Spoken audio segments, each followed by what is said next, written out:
Здравствуйте, это «Вечерняя смена», в студии Ирина Газаева. Мы работаем в прямом эфире.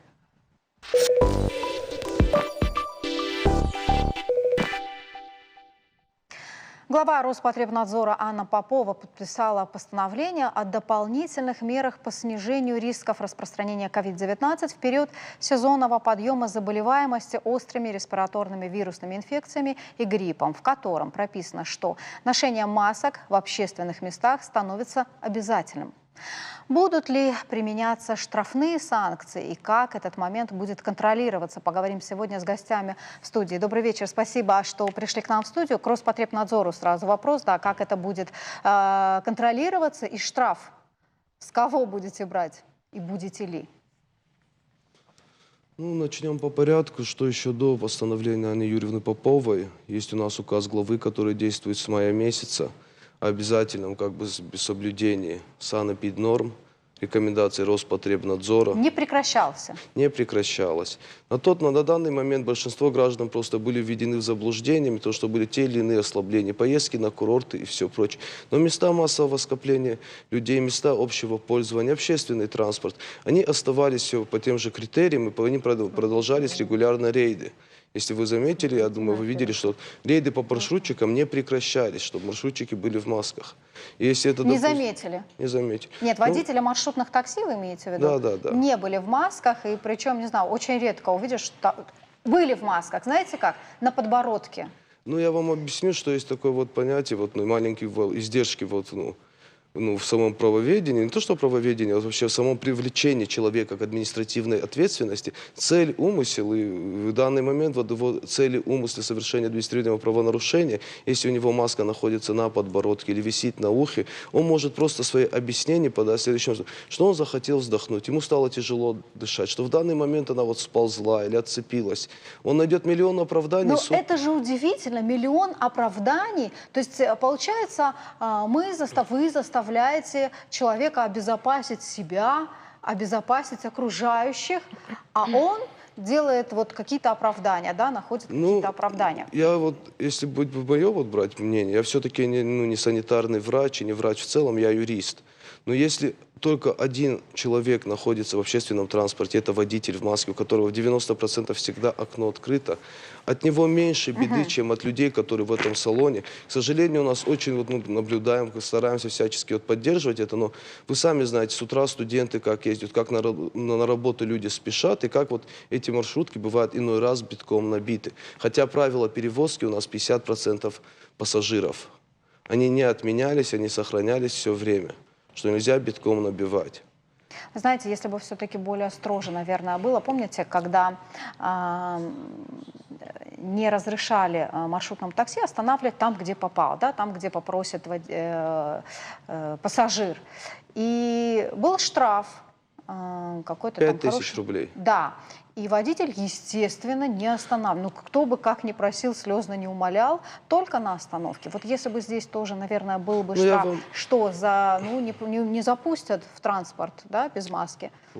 Я вам просто объясню. Привыкли же, привыкли. Опять же, есть некоторые моменты, которые из себя представляют такое понятие, как закон о защите прав потребителей, в котором, если кто-то, хозяйствующий субъект, будь то предприниматель, будь то перевозчик, оказывает ту или иную услугу, будь то продажа вещей, будь то перевозка людей, он не имеет права в отказе в оказании услуги в данном вопросе.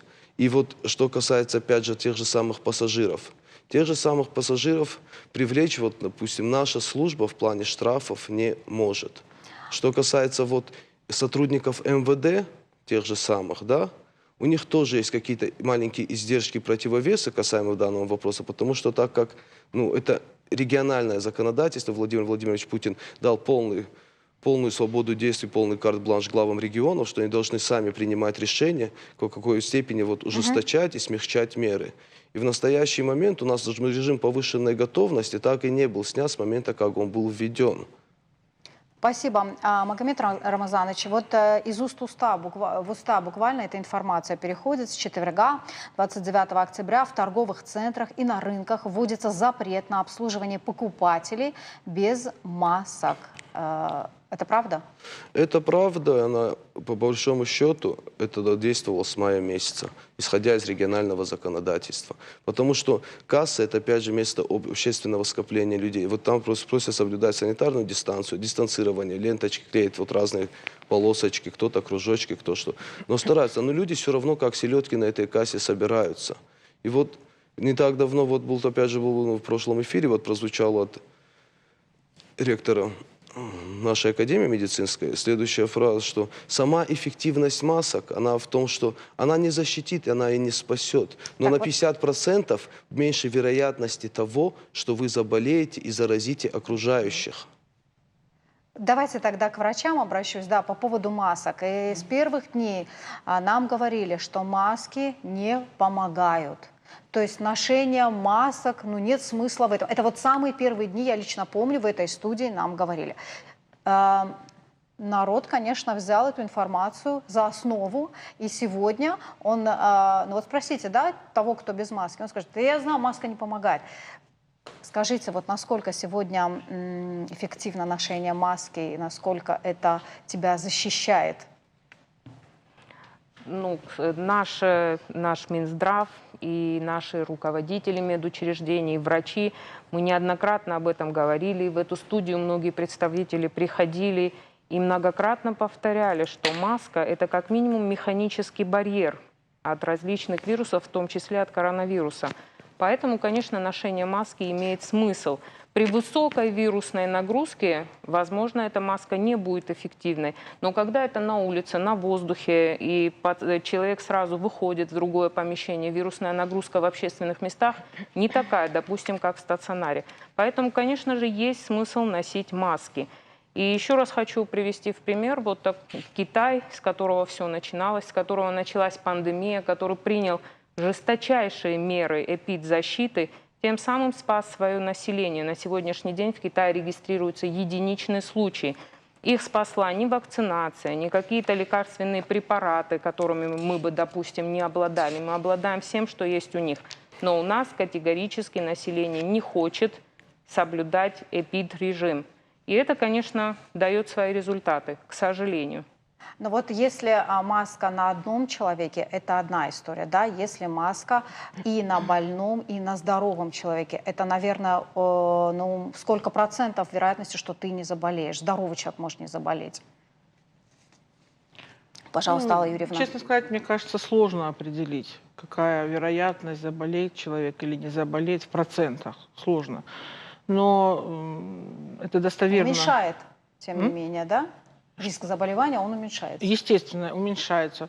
Ну, в настоящий момент на Нане Гурамовне маска, а мы применили с ней другой, так сказать, вариант защиты, социальную дистанцию. Да. На вас тоже нет маски, вы достаточно далеко от нас Ну, сидите. я хочу сказать, я зашла в студию в маске. Да. Ну вот, как бы можно и так. Можно просто близко друг к другу не подходить и не напрягать окружающих, и самому не рисковать своим здоровьем.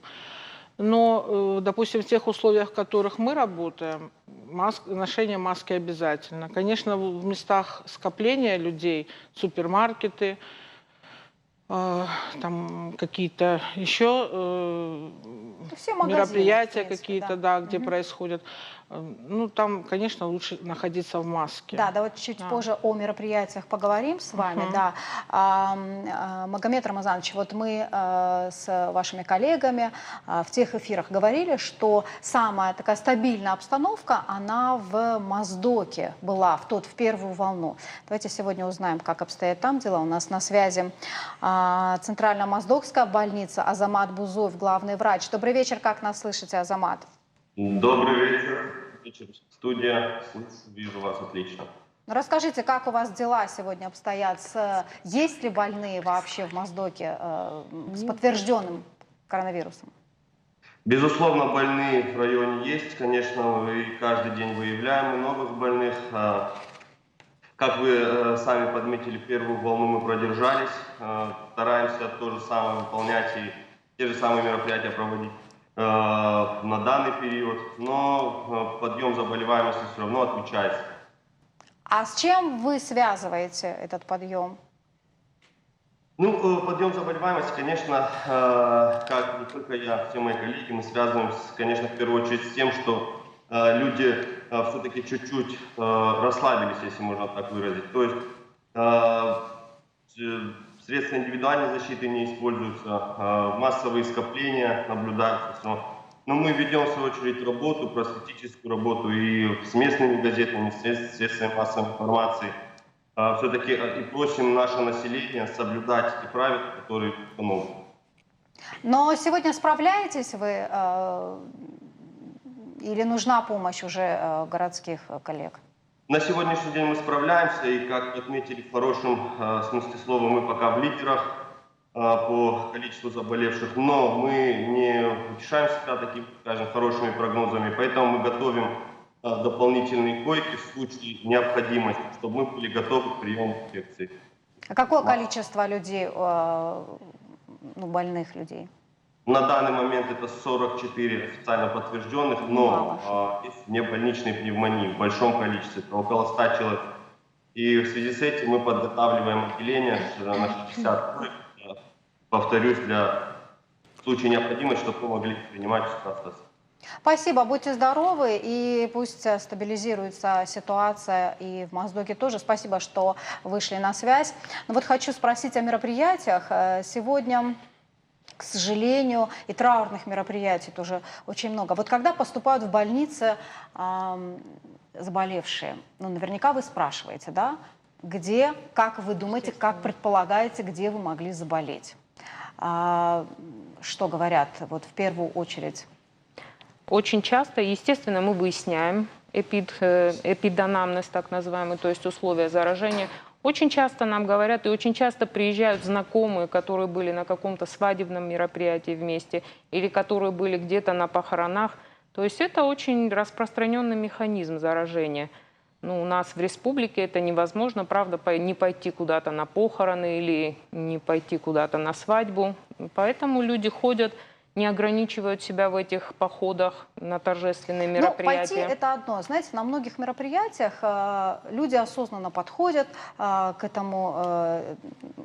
этой ситуации, да, раздают, и маски раздают, и, значит, дезинфицируют руки. Но как на самом деле обстоит все? Человек берет эту маску, вот сюда вот ее повесит и идет дальше. Не знаю, как с этим бороться и насколько сегодня сложная ситуация. Давайте в больницах КБСП переполнены, не переполнены. РКБ тоже уже подключилась. Да? Давайте пока с КБСП. На сегодняшний день в КБСП состоит около 500 человек. Последние 2 дня КБСП 1,5 дня не дежурит, потому что развернулись койки на базе Республиканской клинической больницы. Это, конечно, была вынужденная мера, потому что поток больных нарастает. Нарастает он достаточно быстро, поэтому резервные койки должны были быть развернуты. РКБ их оперативно развернула. И последние 1,5 суток принимает РКБ. В среднем за сегодняшний день в обе больницы вместе по статистике было около 300 обращений. То есть 300 человек обратилось в стационар. За один день? Да, за один день порядка 300 обращений может быть. Вот это позавчера было 300 обращений. До этого сутки были 28 и 27 число, почти 300 обращений в сутки. Скажем так, не все эти обращения, конечно, обоснованы, потому что очень странная ситуация складывается. Часть населения – это абсолютные ковид-нигилисты, а другие абсолютно в паническом настроении кидаются и на КТ, создавая там очереди, столпотворения, и в медицинские учреждения. То есть абсолютно непонятное явление. То есть общество категорически разделилось на 2 части. На тех, которые абсолютно не хотят верить в то, что происходит, и на тех, которые, простите за такое определение, истерически рвутся к КТ, к анализам, к врачам. Посмотрите, полечите. Люди напуганы. Возможно, люди напуганы, да. Но вот предвосхищая вопрос о КТ, хочется сказать, что нет смысла первые несколько дней обращаться на КТ, потому что клиника опережает рентгенологические данные, и поэтому сразу, может быть, КТ не покажет поражение легких, и в какой-то момент, через какое-то время это только может быть эффективно. Но тем не менее, лечение эти люди получают, обращаясь в поликлинике и тем более обращаясь в стационары. Спасибо. В РКБ сегодня сколько поступило? Вообще- Сегодня мы уже сказали, да, сколько. А вот в целом? Республиканская больница – это учреждение, которое включилось последним вот, в данную волну ковида. На сегодняшний день запланировано, что мы развернем 15 отделений по 40 коек и 54-60, возможно, реанимационных коек. Сегодня уже развернуто 400 коек, они заняты, в смысле, развернуто больше, но занято 400 коек. И у нас, значит, где-то 35 реанимационных коек развернуто. Больные поступают, очень много больных. А Много... вот в тяжелой форме или средней разные, тяжести? Или... очень разные. Очень все по-разному. Я согласна с тем, что на самом деле первые 5 дней, 5-6 дней, даже если человек себя плохо чувствует, КТ-картина, она может быть негативной, то есть Что ничего значит не плохо? будет. Это температура поднимается? Температура, общая слабость, какие-то Одышка? явления. Одышка не сразу наступает. Если человека вот достаточно внимательно выслушать, он расскажет, что одышка появляется не сразу. Сначала бывают какие-то гриппоподобные явления, какое-то состояние непонятное, недомогание, не такое, как всегда на самом деле. А уже потом присоединяется одышка, высокая температура, и уже ему становится так плохо, что он вынужден бывает обращаться к врачу. Потому что большинство наших сограждан почему-то сейчас не сразу обращаются к врачу, они лечатся на дому.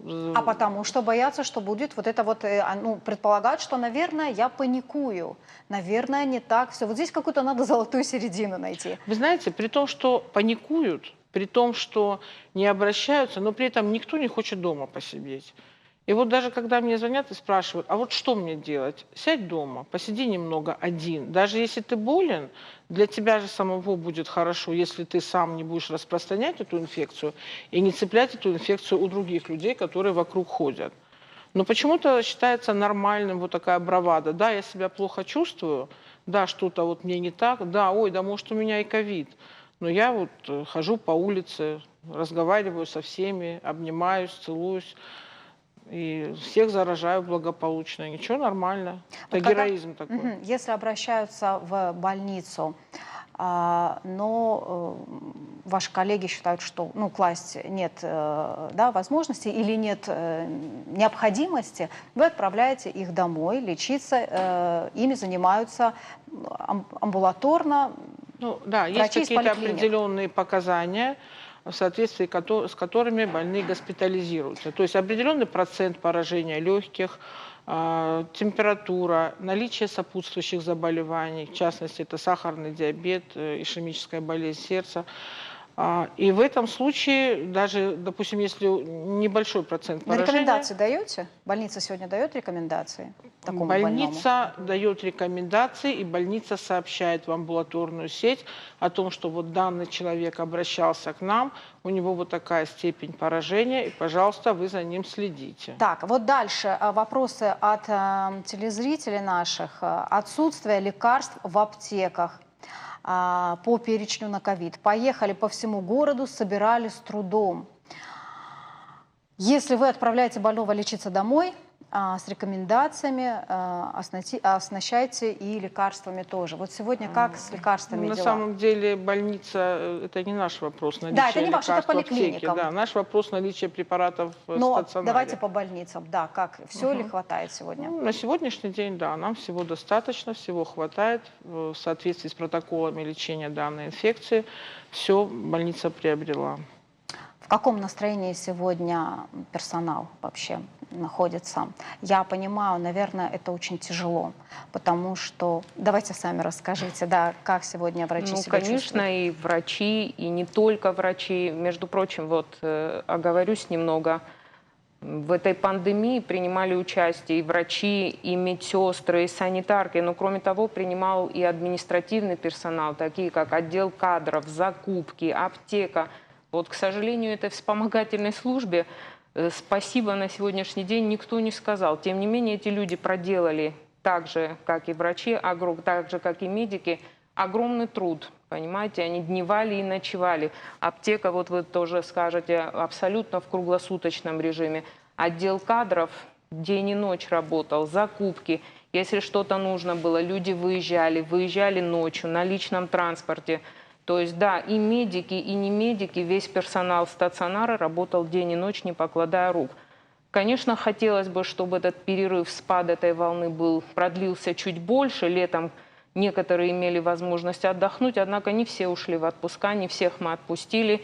И сейчас началась вторая волна. Конечно, сейчас, скажем так, с чуть меньшим энтузиазмом мы в это вступаем. Мы понимаем, что этот бой будет дольше, он будет тяжелее, и надо продержаться.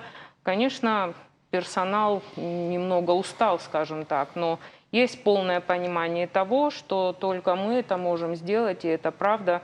И каждый день заступает на свое место и выполняет свой долг. На сегодняшний день практически врачи, медики и медперсонал работают как военнообязанные, с большими перегрузками порой, но тем не менее никто не отказывается, все выходят, и в нашем стационаре, я уверена, в РКБ такая же ситуация складывается. Никто не отказывается, никто не уходит. При необходимости весь медперсонал выходит, и не только медперсонал, который работает в ковид, но еще с большими сложностями сталкиваются те, которые выезжают в районы и налаживают там оказание помощи по другим видам. Пациенты сегодня, вот, ну, не бывает тоже от пациентов иногда, наверное, и устают, ну, может быть, капризничают или в той же панике находятся. Как они себя ведут и как ведут себя родственники пациентов? Знаете, на самом деле вы правы. Хотелось бы, чтобы пациенты и родственники пациентов были нам друзьями, и чтобы мы вместе делали одно дело, боролись с этим заболеванием. Но не всегда, конечно, это получается.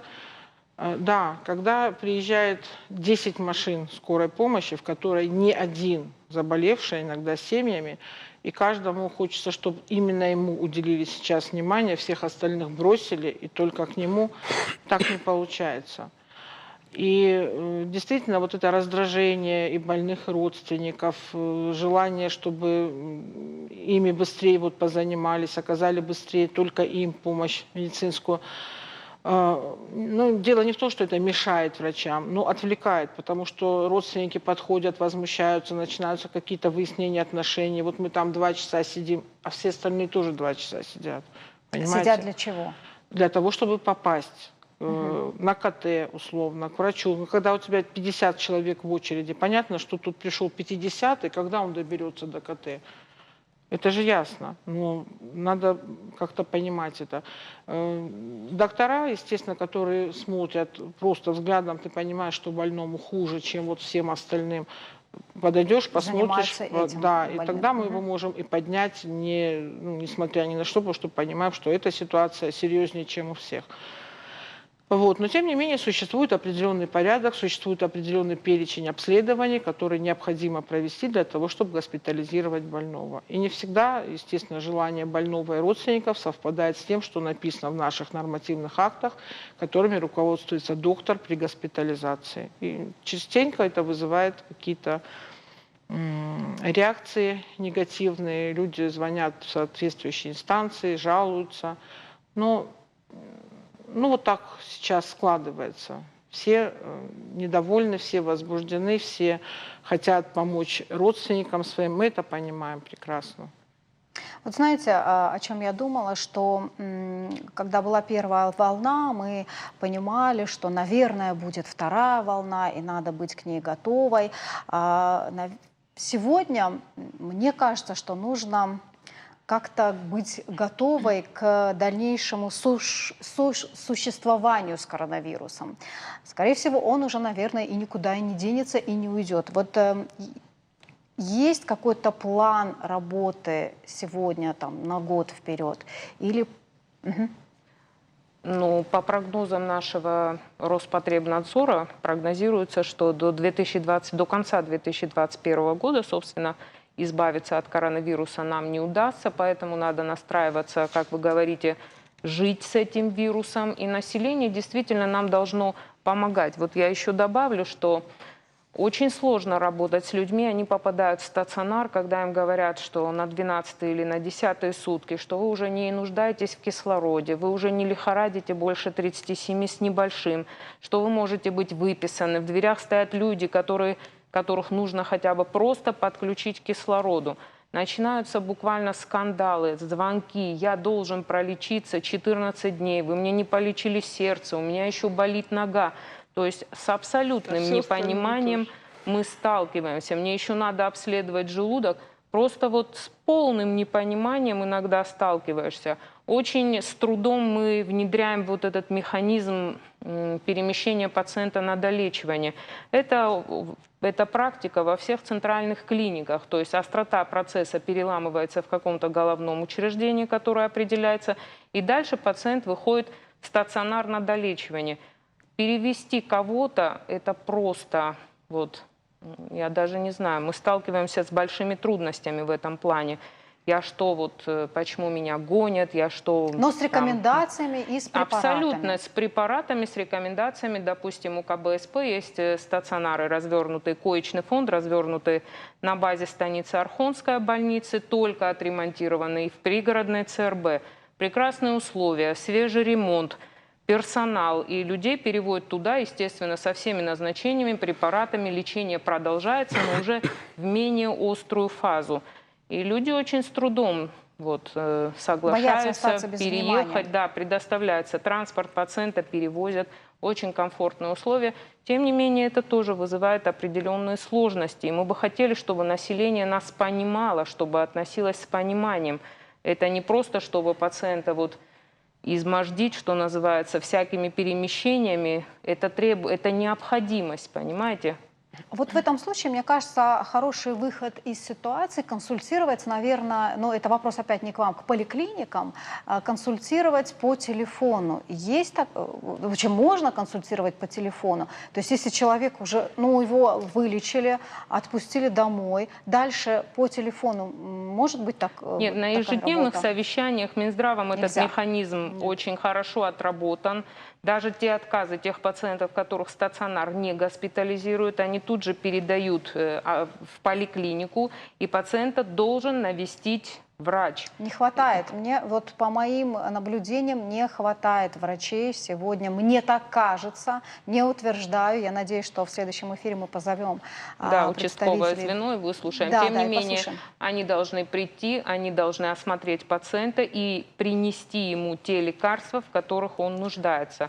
На сегодняшний день это такая установка нашего Минздрава, которую активно и очень настойчиво внедряют. И я думаю, что в большей части случаев это будет исполняться. И проводится обзвон этих пациентов, да, их посещают и им приносят лекарства. Конечно, на данный момент какие-то единичные сбои, наверное, не исключены. Тем не менее, участковое звено тоже несет огромную нагрузку. Они пытаются все это обойти, каждого навестить и каждого отработать. Спасибо, Алла Юрьевна. Если контактное лицо, да, тот, который контактировал с подтвержденным уже ковидом, результатом, нужно ли что-то принимать этим лицам? На самом деле алгоритм, он уже известен с начала развития этого заболевания. Самое главное – это самоизоляция для начала. То есть если есть контакт, подтвержден контакт с лицом, которое заражено коронавирусной инфекцией, то лучшее, что ты можешь сделать, это самоизолироваться. Поживи ты эти 2 недели вдали от больших скоплений. В отдельной комнате. Да. И понаблюдай за собой. То есть в течение 2 недель происходит инкубационный период. И если в течение этого времени ничего не произошло, то тогда ты уже можешь быть спокоен за себя и за своих близких. Еще хочется спросить про тест системы, когда будет здесь какое-то понимание, потому что мы все знаем, есть и ложноположительный, и ложноотрицательный результат. Отдаем большие деньги. Да, у нас коллега отдала 6 тысяч за 2 теста. Он отрицательный. Но клиническая картина вроде похожа на ковид. Можно ли доверять этим тестам? И в какой период их нужно делать? Знаете, тесты изначально, сначала мы все верили тестам, и в любое время, в любой момент развития заболевания мы считали, что они должны быть положительными. Потом поняли, про что ПЦР сейчас да, говорим. на самом деле это не так. То есть, опять же, в первые дни, если сдавать мазок, вы получите отрицательный результат. Вот на 5-й, 6-й, 7-й день вы можете получить положительный. Можете, как правило, да. Но потом, даже если уже развивается клиническая картина и есть изменения в легких на КТ, вы можете уже не получить положительный результат, он может быть отрицательным. Потому так что тоже бывает. спустился, наверное, Ну, ниже вирус. Что-то происходит в этом, в развитии заболевания, меняются титры антител, что-то развивается. Мы до сих пор же этого не понимаем до конца.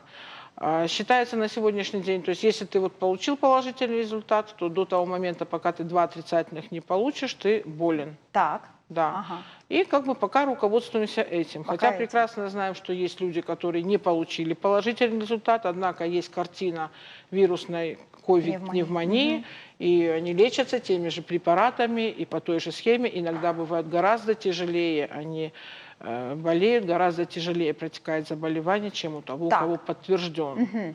Народ еще говорит, что если ПЦР, значит, вот сделали, но он отрицательный, лучше сдать кровь, тогда будет 100% понятно, о чем идет Значит, речь. кровь сдается тоже в определенный период, уже когда человек переболел. Но это на антитела получается. Да, Да, это конечно, уже на анализ антитела. антитела. Да, в другой период нет. В какой период сдается на антитела? Ну, раньше, чем через 2 недели, через 3 недели сдавать смысла нет. И то дальше идет, опять же, очень много разночтений. Когда иммуноглобулин М, когда G, когда один больше, чем другой, что считается выздоровлением, что нет и так далее. Спасибо большое. Ну вот хочу Роспотребнадзору тоже сказать, что сегодня зашла в один из магазинов, супермаркет. Вы знаете, я была приятно удивлена. Я увидела практически всех посетителей в маске. Я не знаю, что подействовало, как подействовало. Вот сегодня это было. Ну, как вам сказать, что подействовало, я думаю, что вот, очень соцсети сыграли огромную роль. Знаете, это иногда хорошо. Ну иногда да, иногда это хорошо, но было бы хорошо, если бы это все продолжалось. Вот сегодня мы также с вашими корреспондентами были на ТЦ «Глобус», там точно так же были все в масках. Все в масках.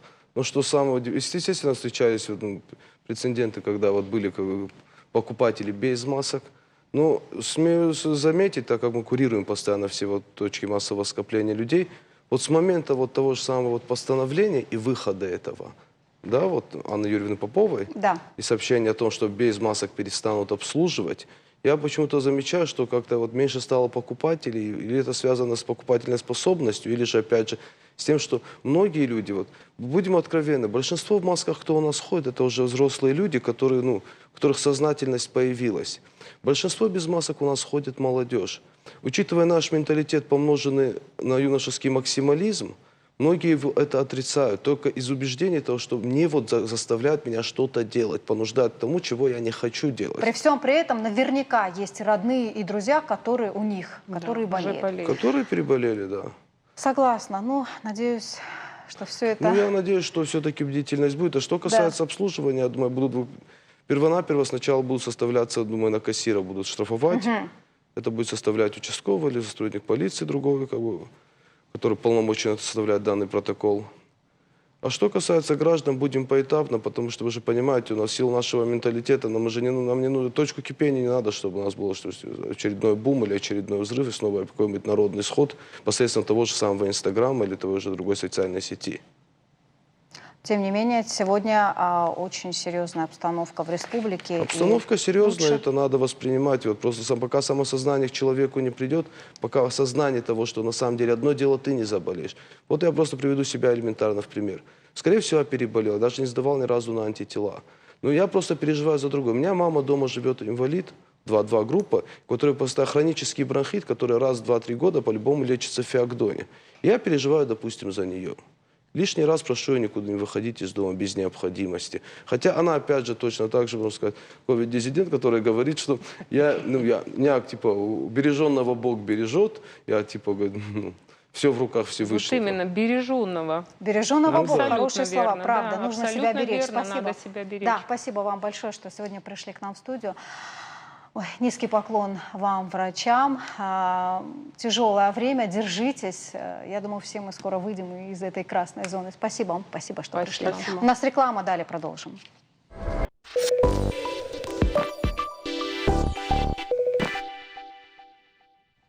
Продолжаем наш эфир. Мы работаем в прямом эфире. Напоминаю, номер 72 28 86. Если у вас есть вопросы, звоните и задавайте. К культурной теме. Смотреть трансляции прямых эфиров с фестивальных площадок, сидя дома, уже стало обыденностью. Музыкальный фестиваль «Ирон Фандер» прошел в 5-й раз в нашей республике. Какую главную цель ставят перед собой организаторы, узнаем из первых уст. Добрый вечер. Спасибо большое, что пришли. Фестиваль это, наверное, прежде всего праздник. Вот ощутили ли участники этот праздник, Казбек? Добрый вечер, Ирина. Добрый вечер, наши уважаемые друзья. Республиканский дом народного творчества на самом деле в 5-й раз провел этот фестиваль, республиканский фестиваль. И, как вы правильно заметили, это был долгожданный праздник, это был желанный праздник. Праздник, где люди могут и показать себя, и увидеть, на каком уровне и что могут рассказать люди посредством своих музыкальных инструментов, о чем их души переживают. Я поздравляю, Казбека, тебя с новой должностью в Рио, директора Республиканского дома народного творчества. Но так как Спасибо. мы коллеги, я думаю, что нам можно и на «ты». Спасибо. Как прошел вообще вот ваше впечатление? Это же первый опыт, да? Вот такого Республиканскому дому формата? да, ввиду обстоятельств, которые сейчас происходят во всем мире и здесь, в нашей республике, ввиду того, что у нас большое количество людей в оркестрах и А ансамблях, сколько это? это может быть 20 человек, это может быть 18, может быть 32 человека, есть такое. И ввиду того, что там есть разновозрастные люди и малыши, мы приняли такое решение совместно с Министерством культуры нашей республики и районом, что так будет уместнее. Непосредственно этим нам повезло, Республиканскому дому народного творчества. У нас работает такой специалист, как Хетак Абоев. И я думаю, что уместнее будет, если он нам расскажет подробнее. Так, кто принимал участие и как оценивали исполнителей Хетак? Принимали участие коллективы со всех районов, и очень приятно то, что есть новые коллективы, есть уже коллективы, которые в 5-й раз принимали участие в этом фестивале. Ну, формат, конечно же, был необычный, и все-таки мы до последнего надеялись, что пойдут стабилизация, послабление, и то, что обстановка тоже станет лучше. Фестиваль переносился 2 раза, он должен был состояться в апреле, потом он должен был состояться в октябре. И уже когда мы понимали, что невозможно провести, а проводить хочется, потому что все звонят постоянно, просят, а когда, что, вот мы соскучились по сцене. И очень долгие дискуссии были и с Казбеком Эдуардовичем. Соскучились по сцене, а по сути-то на сцену не вышли. Да, а по сути получалось так, что то есть речь шла о том, чтобы отменить фестиваль. И Казбек настоял на том, что нет, мы должны провести этот фестиваль, во что бы это ни стало. Потому что люди готовились. Даже несмотря на все, уже с сентября все коллективы работают со всеми соблюдениями этих санитарных норм. Да, санитарных норм. И они хотели выступить. И, наверное, мы приняли правильное решение, то, что это провели. Вчера состоялась трансляция на нашем YouTube-канале Дома народного творчества. И хочется сказать, что было очень много... давайте вот здесь подробнее. Да, что за трансляция? Но это не прямой эфир, понятно. Вы же не могли включать каждый район? Нет, таких технологий, к сожалению, у нас нету. И, надеюсь, нам это больше не понадобится в таком формате проводить фестивали. Формат был такой. Мы разработали специальные рекомендации, по которым все управления культуры районов сняли свои коллективы. Ну, это обязательно хорошее качество и в концертном исполнении. И собрали с всех участников, со всех районов видеоматериал. Естественно, по положению конкурса мы не всех отобрали, потому что оргкомитет отбирает лучшие номера с каждого района. То есть обычно бывает по 3, по 4 номера с каждого района. В этом году мы сделали по одному номеру. Потому что, ну, сами понимаете, и участников не столько много было, как обычно. И мы тоже как-то, у нас требования разработали, и не все соответствовали этим требованиям. Пришлось некоторые заявки отклонить. Ну, приняли участие все районы. Всего было 19 коллективов у нас приняли участие. А в общем случае это было 160 человек. Понятное дело, что если 160 человек, людей, да, не участников, а учитывая то, что сейчас люди боятся ходить на все эти мероприятия, и все равно фестиваль состоялся хорошо. Было очень много просмотров, очень много комментариев. Все районы смотрели, мы разослали эту ссылку. Но вы как музыкант мне ответьте, здесь же главное звучание, услышать звук. Вот смогли передать через видео? Позвольте, я вам отвечу. Ага. Самое главное, работа народного творчества, коллективов самодеятельных продолжается. Самое главное, живет то, чем тысячелетиями жил народ. Это музыка, то, что из души рождается, из народа выходит. Этот праздник состоялся, они оделись, они собрались, они сыграли, они репетировали на сцене, включили полный свет. Пусть зрителей не было, но они несут вот эту свою работу, они ее любят. Народное творчество от профессионалов отличает то, что народное творчество туда приходит по зову души. Профессионалы тоже, но народное творчество – это особая категория людей. Я их особенно уважаю и люблю. Спасибо, но у нас тогда есть возможность посмотреть, как это было. Давайте небольшой фрагмент посмотрим, вернемся в студию.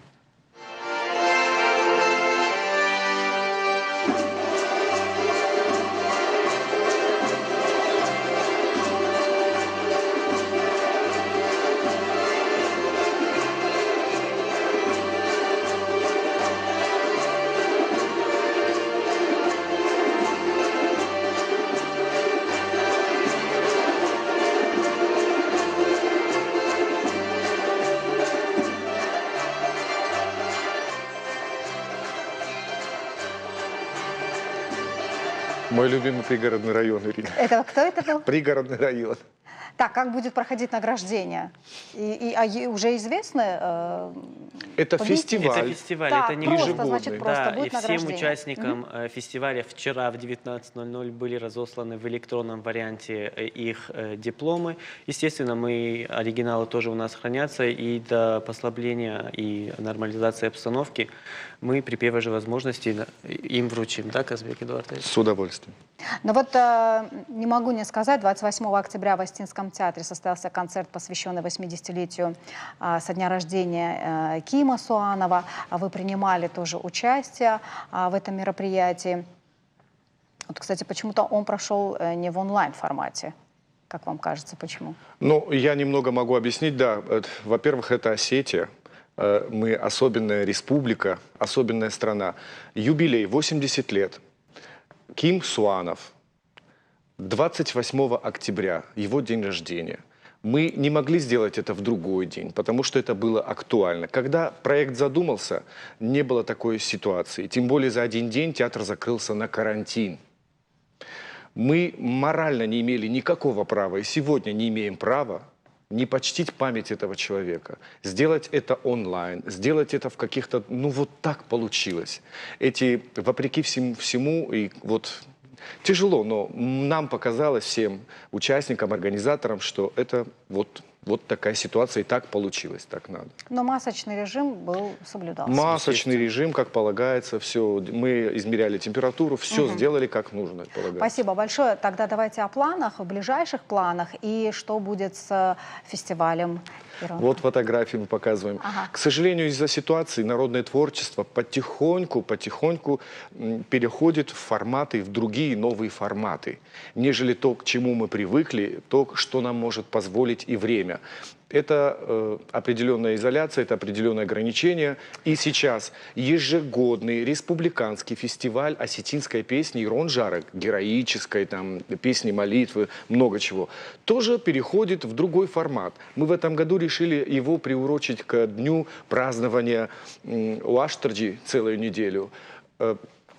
еще называют Дьоргуба, к этой неделе ноябре, мы в святых местах по всему району, по всем 8-9 районам, включая и Владикавказ, мы решили прописать и записать хоры героической песни с песнями-молитвами и песнями о героях Осетии на этих святых местах.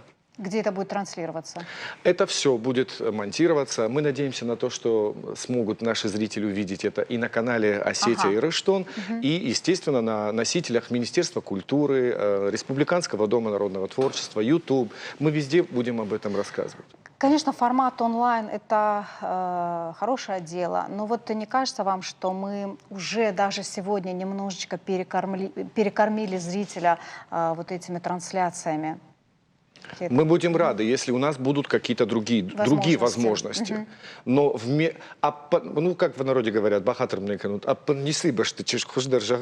но нам надо работать. Людям искусства очень надо работать. Если мы перестанем это делать, играть, петь, собираться, вот что-то вот творить прекрасное, нести этот флаг творчества нашего народного, это будет очень плохо. Сегодня и так, мы сейчас не будем затрагивать эту тему, мало культуры в культуре. Согласна. Мы не можем это себе позволить. Ну, я тоже полностью согласен с Казбеком, потому что в данном случае самое главное – это, наверное, здоровье всех участников и всех коллективов, с кем мы работаем. А во всем, наверное, надо искать плюсы. И вот в этих дистанционных проектах тоже есть свои плюсы, потому что я знаю, что вчера наш фестиваль смотрели за границей. Я знаю, что диапазон, как бы, круг расширился. И везде есть плюсы, и люди это смотрят. Если раньше фестивали проходили, да, естественно, телевидение это освещало, а сейчас мы его запечатлели, и он останется на долгое время. И мне кажется, это тоже большое достижение. И то, что просмотры вчера, вот, в трансляции 300 человек смотрели сразу. Вот сегодня мы просмотры, очень много просмотров. Да, и это тоже, мне кажется, в этом тоже есть какой-то Коллективы плюс. хотят играть, хотят петь, они хотят быть на сцене, они хотят нести вот это, жить в этой культуре, в этом искусстве.